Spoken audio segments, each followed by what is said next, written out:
النهاردة هنتكلم عن البرج العاطفي الحساس اللي احنا كلنا اصلا مش فاهمينه. المرة دي هنحاول كده نفك طلاسم البرج ده، وعلشان خاطر نفك الطلاسم بتاعته انا كتبت كلام كتير قوي في السكتش ده كمان السكتش ما كفاش وجبت كمان فوقيه ورق كمان. يلا بينا بقى نبتدي الفيديو. عايزه اقول لكم ان البرج ده اول ما تحاول انك انت تعرف انك انت فهمته، انسى خالص انك انت تعرف تكون فهمته فعلا. مش بقول لكم هنفك طلاسم، النهارده هنتكلم عن برج الحوت. تعالوا بقى نعرف الاول مين هو برج الحوت. هم من مواليد 19 فبراير لحد 20 مارس، وعلشان خاطر هو اخر برج كده في القايمه بتاعته فهو هتلاقيه واخد من كل الابراج حاجات كتيره جدا. عنده كده روح قديمه وواخد كمان طاقات من الابراج التانيه. السمكه هو الرمز اللي بيمثل برج الحوت، فطبعا اكيد مش مفاجاه بالنسبه لك ان هو علامه مائيه، وعلامات الميه عاطفيه كده وبديهه زيها زي اعماق المحيط. اكتشفوا بقى انت كمان بتبقى معظم الوقت كده متقلبه وطبعا غامضه.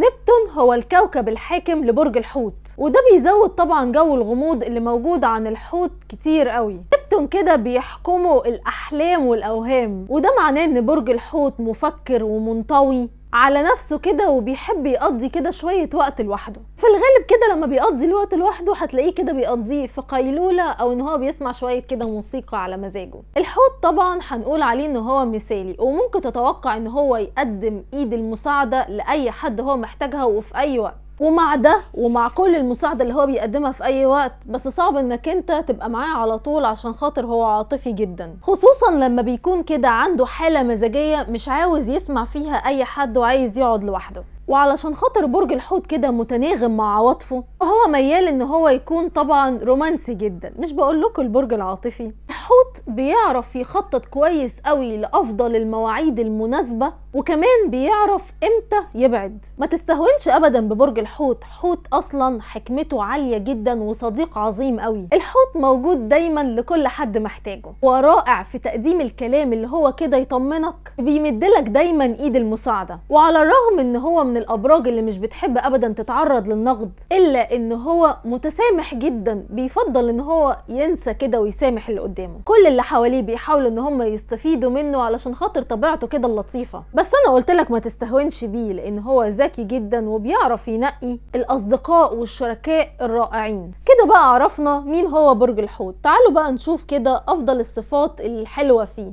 اول حاجة الحوت سخي. الحوت هو علامة الأبراج في نكران الذات بطريقة مش طبيعية أبدا. هو كريم لدرجة إن هو أوقات كتيرة جدا بيحط احتياجات الآخرين قبل احتياجات نفسه. هو دايما كده هتلاقيه عاوز يتأكد إن الأشخاص اللي بيحبهم هم سعداء. تاني حاجة في الحوت هي الرحمة. الناس دايما كده اللي بتحس بالإحباط وعندها إحباط جامد جدا تروح كده تدور على طول على حد تعرفه من برج الحوت، علشان على طول هتلاقي الراحة والمشورة. الحوت كده بيلاقي صعوبة ان هو يسيب كده الاشخاص اللي هم بيحسوا بمعاناة، وبيدي تعاطف واهتمام لأي حد محتاجه. رقم 3 غفور. الحوت مشهور جدا ان هو مش شايل ضغينة لأي حد ابدا، على عكس خالص برج تاني كده هو مائي برضو. قوليلي بقى في الكومنتات مين هو. الحوت كمان بيدي فرصة تانية وتالتة ورابعة وكتير قوي وبيسيب كده المشاكل تتلاشى، وبيسامح علشان خاطر هو بيحب جدا يبعد عن اي صراع او مشاكل. رقم 4 الابداع. الحوت عنده حتة فنية بشكل محدش ممكن يصدقه. هو بيستمتع كده ان هو يلاقي حل غير مباشر، وبيفضل كده حل المشكلات بطريقة وبإجابات غير مألوفة عن أي حد. رقم 5 الحوت منفتح. سواء الحوت ده رجل أو امرأة فهو بيحب جدا يسمع للآخرين، بيعرف كده أفكار جديدة. هو كمان مش بيحكم على أي حد لما تيجي كده تروح قايل له إن فلان فيه كذا وكذا وكذا وكذا وكذا غير لما بيعرفه. طبعا كده حبيتوا برج الحوت. طب ما تستنوا كده نشوف صفاته السيئة يمكن تغيروا رأيكم.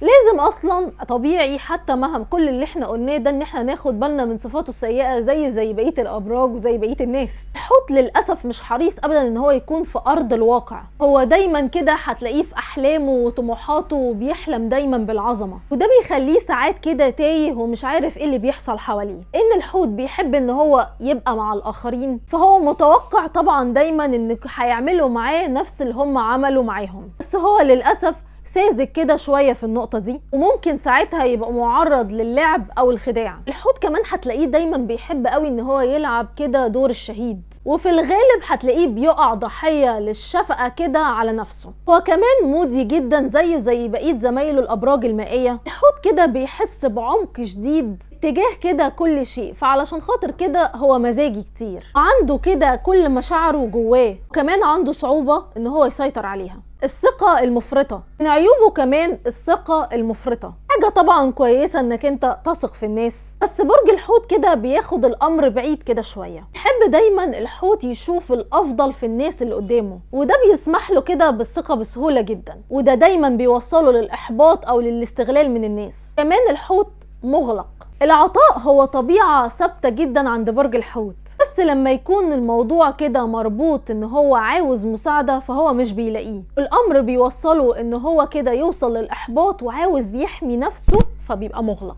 عيب قوي في الحوت وكلنا عارفينه جدا ان هو كسول. الحوت دايما محتاج دافع علشان خاطر ينجز اي امر، لو كانت المهمة كبيرة جدا ومخيفة هو بيواجه كده مشكلة في ان هو عاوز يبعد عنها وينسحب، وده بيخليه يبان ان هو بطيء كده شوية ومش مهتم. اخر حاجة بقى في صفاته السلبية ان هو بيهرب، ومشهور كده بأحلام اليقظة، ويواجه صعوبة ان هو يعرف يركز في مهمة واحدة بس. هتلاقيش وكل شوية كده بيروح كده بدماغه للالا لاند، وده مخليه ان هو يفوت كده الواقع اللي حواليه للأسف. اوعى تكون كرهت برج الحوت علشان قلتلك شوية الصفات دي، بس انا حاسه برضو ان احنا لسه ما فكناش طلاسم البرج ده، ولا انت فهمته ولا انا كمان فهمته. طب ما تيجي كده تعالى اقولك على شويه نصايح علشان خاطر تعرف تتعامل مع شخصيه كده برج الحوت. اول حاجه اتاكد دايما انك انت تكون صبور. الحوت عباره عن كتاب مقفول، ما احنا جايين نفك طلاسيمه بقى، بس خليك متاكد طبعا ان هو كتاب مقفول مش عارف تفهمه، لان هو كمان بياخد وقت طويل جدا علشان خاطر يفتح الكتاب ده لو فتحه. بس مع الوقت دوت او خلال الفترة الطويلة دي ممكن كده تقضي وقت انك انت تكون انت اللي منفتح، علشان خاطر الحوت بيحب قوي يسمع الحكايات. تاني حاجة خليك هادي كده. الحوت عنده كتير من المشاعر اللي بتدور حواليه، هو اصلا مليان مشاعر، ده ممكن كده يغرقك مشاعر، ولو حصل ده خليك على طول كده محايد وما تحسسوش ابدا انه غلطه. في كتير من الاوقات انت اصلا ملكش دعوة، هي مشاعره كده المتغيرة. خليك جنبه كده وهو بيعيط وادعمه وطبطب عليه، وقول له طبعا ان كل حاجة هتكون كويسة. خليك دايما كده الصوت اللي بيديه طاقة في الاوقات الصعبة دي. رقم 3، خلي الحوت دايما مشغول. دايما كده حفز الحوت في حياته وخليه يشارك كده في انشطة كتير اللي هو اصلا دايما بيعملها لوحده، ولو كان بقى في مشروع كبير كده جاي اضغط عليه علشان خاطر يكمله وينهيه لحد النهاية. ولما بقى يبدأ كده في أحلام اليقظة اجذب كده انتباهه بحاجة تساعده على التركيز على اللي قدامه. لا لا لا لا لا لا، الفيديو لسه ما خلاص، لسه احنا هنحاول كده نفك الطلاسيم اللي لسه مش عارفين نفكها. أفضل نصايح بقى في العلاقة مع برج الحوت مع الأبراج التانية. الأسماك بتنجذب للعلامة المائية زي السرطان والعقرب، وعلامات الأرض زي الثور والجدي. ما تنسوش طبعا تعملوا لي لايكات كتير. الحوت في توافق كبير قوي بينه وبين برج العقرب، بس الحوت بينجذب بشكل غير طبيعي لعلامته المعاكسة هو برج العذراء، في كده مغناطيس ما بينهم غريب. الحوت بيساعد العذراء ان هو يعرف يستمتع، والعذراء بيرجع الحوت لأرض الواقع. ومع ده فالتوافق في الزواج بين الحوت والعقرب اعلى بكتير جدا من العذراء، ويعتبر كده مثالي كده ما بينهم هما الاتنين مع بعض مخلصين وبيعرفوا كده يكملوا بعض، بيحسسوا قوي بعض كده بالامان. الحوت بيعرف يتعامل مع العقرب كويس جدا وبيديله الثقة التامة، ومش بيديه ابدا سبب واحد ان هو يشك، وطبعا دي حاجة كويسة جدا عند العقرب. الحوت كمان الافضل للعقرب بسبب طبيعته اللطيفة. الحوت بقى مع السرطان في كتير كده حاجات كده متوافقة ما بينهم، وتوازن حلو قوي في كل حاجة، واحتمال كبير قوي يكون السرطان هو المتحكم في العلاقة دي، والحوت هيوفر الفهم كده والدعم العاطفي اللي السرطان اصلا على طول محتاجه. الحوت بيعرف يمتص كده تقلبات برج السرطان، ولما العلاقة بتتطور بينهم كده وبتوصل لعلاقة عاطفية ينتهي بيهم الحال ان هما الاتنين بيعزلوا نفسهم على ارض الواقع. الاتنين كده مدفوعين دايما بالحب والرومانسية، هما شركاء حنونين جدا على بعض. الحوت مع الثور عنيد جدا، بس الاتنين دول متوافقين قوي مع بعض. الثور مش بس بيساعد الحوت ان هو يرجع على ارض الواقع، بيديله الالهام كده علشان خاطر يكمل احلامه. الثور بياخد الدور المهيمن في العلاقة اللي الحوت اصلا ما عندوش مشكلة فيها. الاتنين مشتركين كده في حب الجمال والفن، بيحبوا كده قعدة البيت احسن من الخروج. الثور رومانسي بشكل لا يصدق، زي كده الحوت بالظبط. طب ما تيجوا كده نشوف بقى الحوت والجدي. العلاقة بينهم كده غريبة بسبب الاختلافات اللي ما بينهم، فهم الاتنين كده بيعرفوا يكملوا بعض. الحوت بيوفر الدعم العاطفي والأمن كمان والأمان في العلاقة، ده بيدي الجدي ثقة أكتر في نفسه. بيحس كده الجدي ساعتها بكتير من الإلهام علشان خاطر يعبر عن مشاعره بفضل طبعا الحوت. على الرغم ان الحوت رومانسي جدا، الجدي عملي ومتواضع، ده بيخلي كده حياتهم متوازنة ومتساوية. وكده خلصنا برج الحوت.